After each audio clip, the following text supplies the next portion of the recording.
on the edge, on the waning milliseconds, and gets the job done. Danny, look at Arjun's face. It looks like he hasn't been through anything at all, yet internally you must be shaking. And he kept his nerves. He kept his poise. Literally, his pose didn't change at all from one victory to another. He just stole a victory from Magnus Carlsen, who kind of beat himself in that game with that blunder with knight takes f4. But he gets the job done, and we have a one-game match here. Oh my God, that was nerve-wracking. By the way, I think you're right. I think Magnus should have sacked on g2 and tried to flag him. That would have been a dirty trick. Yeah, and in the SEC, you hold nothing back. And Arjun Erigaisi, I mean, he has been held back in a way by some of his time usage. But in that game, when he was down to his final seconds, he found the tactics when Magnus didn't. So we are back to our Petrov. I don't think that the fans at home are thrilled to see some of these variations. But in these kind of lines, we saw Richard Rapport against Jan Nepomniachtchi, where things can get very spicy and dicey, and either side can go wrong. Yeah, we also see a turning of the tables in regards to time management. So Magnus goes away from a couple games with d4 back to the Petrov, as you said, but also no time advantage on the clock here. We'll see if Arjun actually gets himself in an opening and a middle game that he knows better than Magnus. That hasn't happened very often yet today. And is part of it because Magnus keeps eating? Like, he's off screen right now. I think he is very hungry. I mean, he must be quite into the evening for him. Maybe it's dinner time. But either way, Magnus is snacking. Snacking. You got to do it. You got to snack when you're hungry. We usually end these matches, as you know, we're always famished. We start talking about food by the end. I'll try to stop. I'll try to not do that yet. All right, we get a bunch of exchanges on the board. A positional advantage for black in terms of the c3 pawn being a target, but the d5 pawn also a target long-term if white can figure that out. Sorry, why did c takes d5 get an exclamation point? You just captured a pawn back. And hey, credit to you, Arjun. You're making chess even the simplest. We like to call those chess.com participation trophies. That's it. We're just trying to make sure everyone feels good about participating. I'm looking at it, I'm like, wait, what did I miss? We were, telling some jokes over here, and suddenly there's an exclamation point. But I guess it's such a good recapture that Magnus is frozen. He hasn't responded yet. And in this position, we talked about an isolated pawn in the previous game. This pawn is isolated. There are open files for the black rooks. I think that when we kind of hate on isolated pawns, we should appreciate the open files the rooks get. And if this bishop can move out the way and the black rook gets to c8, we are looking at a backwards pawn on c3, which really nobody likes. You explained that way better than I did. Again, the dynamic of the c3 pawn and the d5 pawn are what both sides are thinking about. I like this awkward bishop g5, though, from Magnus, even though he's down on time. You're trying to create some weird outside chances of a kingside attack appearing quickly. Like the bishop moving from d3 and the queen and bishop creating a battery is sometimes on the agenda. Again, there aren't Greek gift sacrifices here, and surely that black knight will probably be coming to f8 at some point. But you have to keep in mind the potential for white to bring pieces in a hurry to the kingside here.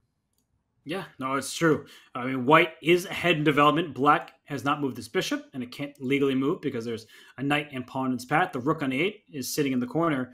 And we look at this. There's control of the e-file. There was some back rank check and mate threats, but Arjun, as you said, knight f8, there is no mate. And queen e8 would be a funny move to play because you pin this bishop on the last rank, but don't just be tunneling towards the enemy king. Look out for your own pieces. Don't drop the c3 pawn.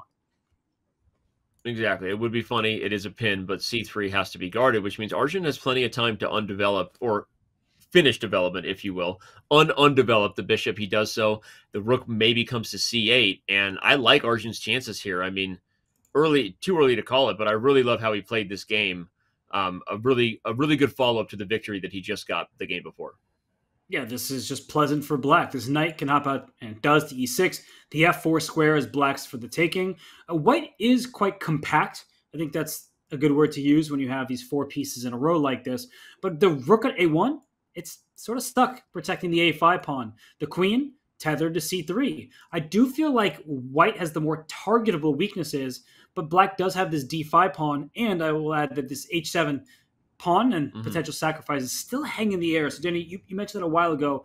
I think it was a good thing to shout out that there could be a time, if black's not looking out for it, there could be some danger on the king side. Indeed. By the way, speaking of things to look out for, this is the last game in the 5-minute portion. You see that clock. We have hit zeros above Arjun Erigaisi's head. That means that, well, if you're Arjun, you would love to head into the 3-1 portion tied. If you drew that up, you say, shout out, take that, smarter chess. I just tied things as we head into the 3-1 portion. But plenty of chess on the board left to be played here. Bishop d2, h6 played to avoid those tactics. Maybe no more sacrifices, Robert. And you mentioned smarter chess. Weren't the prediction something like 4.5, 2.5? I didn't want to say it. It was 4.5, 2.5. That's why that's why I paused. You know me well enough to know I said, shout out, take that, smarter chess. And then my brain went, no, I'm not going to mention that if Magnus wins, smarter chess was 100% correct on the score.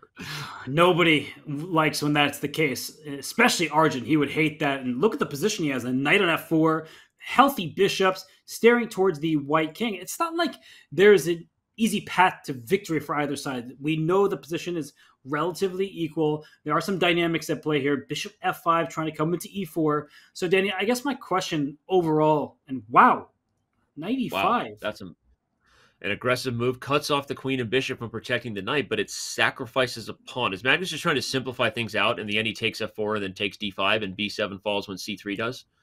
Nice. Yeah. Don't know.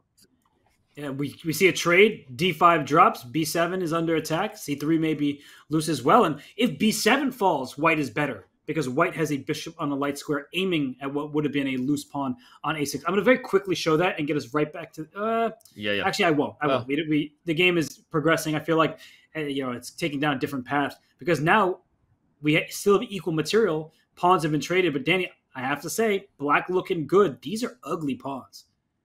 Ugly pawns. I like that you highlighted the long-term feature, though. If b7 falls, a6 goes with it. That bishop on f1 is a spy on the board, looking at things from long range, a sniper, as they call bishops sometimes these days. I like queen d5, though, getting the pieces off. Now, how's Magnus defending the pawn? I think he's just losing a5.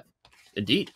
Arjun's completely outplaying him. I mean, really a nice game from Arjun, and you sensed it. So shouts to you that at the start of this game, Magnus was taking his time. That sort of flipped. And the fact that Arjun won that previous game, I think it actually, it bothers Magnus. We know that top players tend to be perfectionists. And the fact that Magnus just blundered, he was thinking that he was getting a tactic on Arjun, but he missed the immediate response. I think that really is irking him. And I think that, as we see here, I mean, look at this. G4 by Magnus. He wants to maybe get his bishop on that long diagonal, but Danny, he's down a pawn, and that's clear. Down a clear pawn. I just said what you said in the reverse order. That was weird. Down a clear pawn. But, okay, the bishop pair is pesky in the open board with pawns on both sides, so they usually have good defensive chances here, but I'm liking how Arjun's playing. I know the eval bar slid a little bit back for black there, but I guess it simplifies Arjun's job, and he just wants to push the a pawn now. Yeah, he would love to get that pawn going. Perhaps there's an argument at some moment for giving up your bishop for the knight, because opposite colored bishop positions, they tend to have drawish tendencies. Now, this wouldn't be that easy because white's king is actually quite open. That may seem ridiculous. How are you going to go checkmate that king? But if you can try to visualize the position without these two pieces, black is both ahead an a pawn, an outside passer, and has a very safe king compared to white's kind of exposed king side. So I think that even that trade, Danny, that typically is the way that players go forward to get that half point, that actually might not be the path forward in this one. Yeah. Good call out, especially because you also even have targets. I mean, the h3 and the g4 pawn, in addition to the mating net potential, could end up backfiring and giving black a second weakness. Speaking of those pawns, here goes knight g5. Arjun getting down to equal on the clock, though. He's had a time advantage throughout. If this becomes a mutual time scramble, we've seen crazy things happen before. I don't think Arjun wants that. Well, these positions are very frustrating because from the black side, you should be pressing for a win, but most variations that you're calculating in your head are like, well, that looks equal.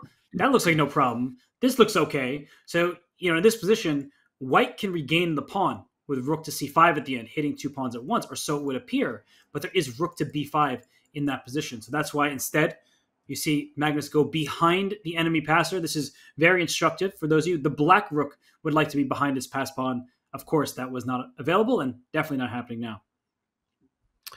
I love that. The rook behind the pawn is going to force the black rook into a more passive defense position in front of the pawn. It's exactly what happens as I say it. And yeah, as Robert said, this is ideal defensive setup here from Magnus. Your rook gets to be active, poking at the 7th rank, even outside weird mating nets with the bishop pair, while also keeping an eye on the a-pawn.